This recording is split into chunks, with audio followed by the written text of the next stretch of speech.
பூ வைக்கிறது இஸ்லாத்தில் இல்லவே இல்லைன்னு சொல்கிறாங்க ஒருத்தர்.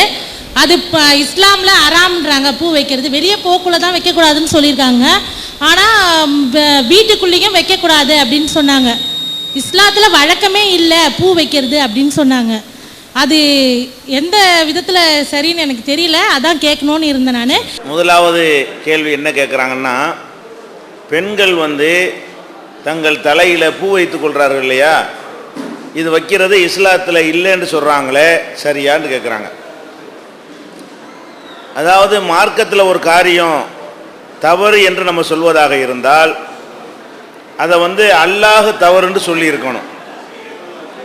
இல்லைன்னா நபிகள் நாயகம் ஸல்லல்லாஹு அலைஹி வஸல்லம் அவங்க தவறுன்னு சொல்லியிருக்கணும். ஒன்று நேரடியாக தவறுன்னு சொல்லியிருக்கணும், இல்லைன்னா மறைமுகமாவது தவறுன்னு சொல்லியிருக்கணும். அப்படி சொல்லாத எந்த ஒரு விஷயத்தையும் நம்மளா தவறுன்னு சொன்னோம்னா அல்லாஹ் ரசூலுடைய அதிகாரத்தை நம்ம எடுத்ததா ஆயிரும். அல்லாஹ்வுக்கு அது பிடிக்காது. கூடாதுங்கிறத நான் சொல்லணுமா நீ சொல்லணுமா? அதை சொல்வதற்கு தானே நான் ஒரு தூதரை அனுப்புனேன் அப்படின்னு அல்லாஹ் கேட்பான். இந்த ஒரு அடிப்படையை நீங்கள் மனசில் வைத்துக்கொண்டு இந்த கேள்விக்குரிய விடையை நம்ம பார்க்கணும். இந்த பூ வைக்கக்கூடாது என்று நபிகள் நாயகம் ஸல்லல்லாஹு அலைஹி வஸல்லம் எப்போவாது சொல்லியிருக்கிறாங்களான்னா சொல்லலை. ஆனால் அப்படி ஒரு வழக்கம் அந்த சமூகத்தில் இல்லை. பாலைவனத்தில் பூலாமல் கிடைக்கும். பாலைவனத்தில் அந்த பூக்களுக்கு வேலை கிடையாது. ஆனால் மறைமுகமாவது நீங்கள் நறுமணம் பூசக்கூடாது அந்த மாதிரி சொன்னான்னா அது கூட இல்லைன்னு சொல்லலாம். ஆனால் நபிகள் நாயகம் ஸல்லல்லாஹு அலைஹி வஸல்லமுடைய காலத்தில் அவங்க பகுதியில் என்ன நறுமணம் பயன்படுத்தினாங்கன்னு சொன்னால், அதாவது ஒரு நறுமண புகை போடுவாங்க. சில குச்சிகள் சில கட்டைகளை கொண்டு ஊது சந்தன குச்சிகள்லாம் இருக்கு இல்லையா, அது மாதிரியான சில கட்டைகளை கொண்டு தீக்கங்களை என்ன செய்வாங்க, அதை போடுவாங்க. அதில் இருந்து அது எரியும் பொழுது என்ன செய்யும்னா அதுலேருந்து புகை, பயங்கரமான வாசமான புகை வரும். இந்த புகையை என்ன செய்வாங்கன்னா பெண்கள் அப்படி தலையை விரித்து போட்டு அந்த முடிக்கு என்ன செய்வாங்க, அந்த புகையை ஏற்றிக்கிடுவாங்க. அதில் என்ன செய்யும்னா நிறைய அந்த வாசம் அப்படியே வாசத்தை மட்டும் கப்புன்னு எடுத்துக்கிறோம் அந்த புகை. இந்த மாதிரி வாசத்தை போட்டுக்கொண்ட பெண்கள் இரவு தொழுகைக்கு போகாதீங்க.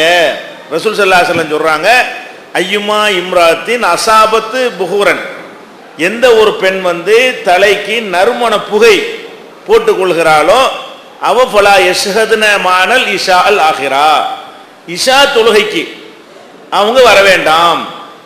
இஷா மகரிபை இஷான்னு சொல்லுவாங்க. ரெண்டாவது இஷா தொழுகைக்கு வர வேண்டாம். அதுக்கு தான் ரசூலுல்லாஹ் சொல்கிறாங்க, இஷா மகரிபு கூட வந்துக்கலாம், இஷா தொழுகைக்கு வராதிங்க. இந்த இரவு நேரத்தில் வாசத்தை பூசிக்கொண்டு வரும் பொழுது பலவிதமான தப்பான எண்ணம் கொண்டவர்கள்லாம் இரவுல தான் அலைவாங்க. அந்த மாதிரி வரும்பொழுது பெண்களுக்கு அது நல்லது இல்லை என்ற கருத்தில் நபிகள் நாயகம் ஸல்லல்லாஹு அலைஹி வஸல்லம் சொல்கிறாங்க. அப்போ இந்த நறுமண புகையை போட்டுக்கொண்டு இந்த இஷாவை தவிர அதுக்கு முந்தி உள்ள நேரங்களில் எல்லாம் போகலான்னு விளங்குதா இல்லையா? இஷாவுக்கு வர வேணான்னா மகரிபுக்கு வரலாம், அசருக்கு வரலாம், லொஹருக்கு வரலாம். இன்னும் வெளியே வர்றது தானே, பள்ளிவாசலுக்கு வர்றதுன்னா வெளியே வீட்டு விட்டு வெளியே வந்துடுறாங்க. அப்போ வீட்டை விட்டு வெளியே போகும் பொழுது கூட இந்த நறுமண இது பூசிக்கொண்டு இரவில் வரக்கூடாது. மார்க்கத்தில் என்ன தடை இருக்குது?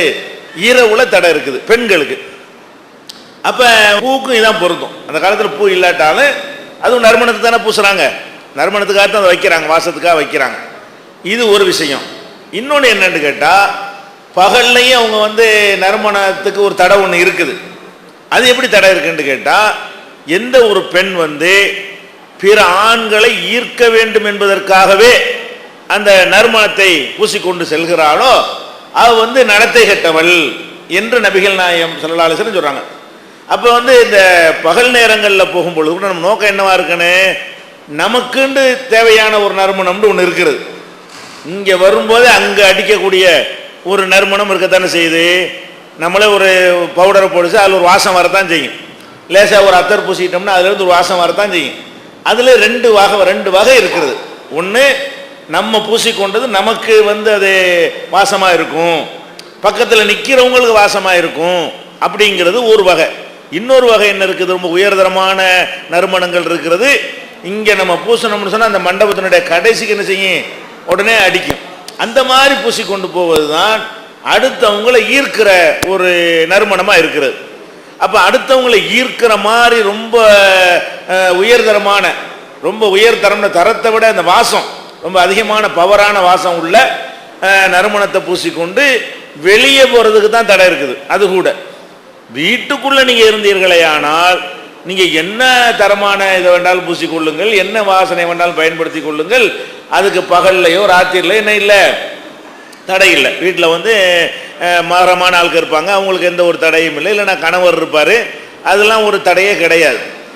பூவை பொறுத்த வரைக்கும் வந்து அது வந்து கிட்ட வந்தால் வாசமாக இருக்கக்கூடியது தானே தவிர, இப்படி கடந்து போகும் பொழுது வாசம் அடிக்குமே தவிர, இங்கே தலையில் பூ வச்சனால அங்கே வந்து அடிக்குமான்னு அடிக்காது. அதெல்லாம் சாதாரண நல்ல நறுமணமாக இருந்தாலும் அதிகமான தூரத்துக்கு ஈர்க்கக்கூடிய நறுமணம் அது கிடையாது. அதனால் வந்து பூ வைக்கக்கூடாது என்பது வந்து அது தப்பான ஒரு அடிப்படையில் சொல்கிறாங்க. அது தப்பு. அது எந்த அடிப்படையில் அவங்க சொல்கிறாங்கன்னா, இந்து மதத்தில் வந்து பூவும் பொட்டோட போவாங்கன்னு சொல்லுவாங்கல்ல. அவங்க மத அடிப்படையில் என்ன செய்கிறாங்கன்னா, பூவும் பொட்டும் யாருக்குரியது? கணவனோடு இருக்கிற பெண்களுக்குரியது.